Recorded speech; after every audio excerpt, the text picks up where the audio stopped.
आपने देखा होगा कि जो ऑपोजिशन के कुछ लीडर्स हैं वो क्रिटिसाइज कर रहे हैं, कह रहे हैं कि एक तरीके से शो ऑफ स्ट्रेंथ हो गया है कि कई सारे एमओयूज की संख्या और डील की वैल्यू को बढ़ाने के लिए कई सारे ऐसे लोग जिनके साथ आप मुंबई में अपने ऑफिस में ही साइन कर सकते थे एमओयू, उनको आप यहाँ पे लेके, how do you respond to this? देखिए, मुझे बहुत खुशी है। आपने पिछले साल भी मुझे सवाल पूछा था और मैंने पिछले साल भी इसका जवाब दिया था।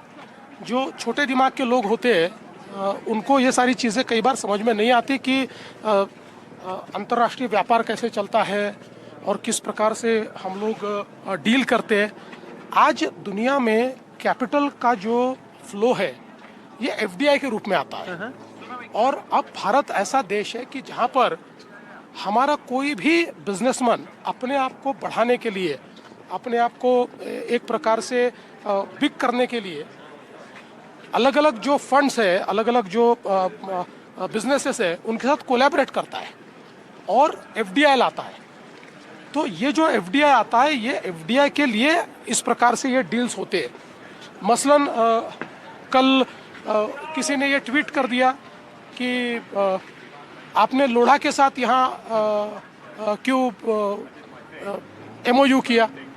अब उनको ये पता नहीं है कि देश का सबसे बड़ा हाइपर स्केलर ये वो पलावा सिटी में ला रहे हैं और ये हाइपर स्केलर लोढ़ा का नहीं है।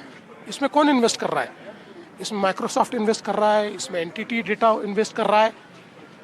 करीब 1 लाख करोड़ का इन्वेस्टमेंट है, उसमें से 80% एफडीआई आ रहा है।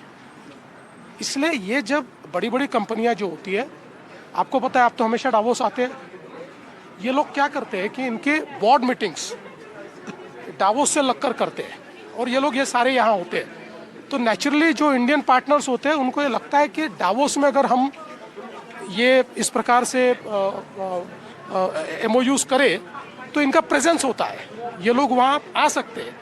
इसलिए डावोस में इस प्रकार के जो एमओयूज है वो होते हैं। और आप देखिए सारे एमओयूज ऑल ये एफडीआई लाने वाले हैं, सारे एफडीआई वाले हैं।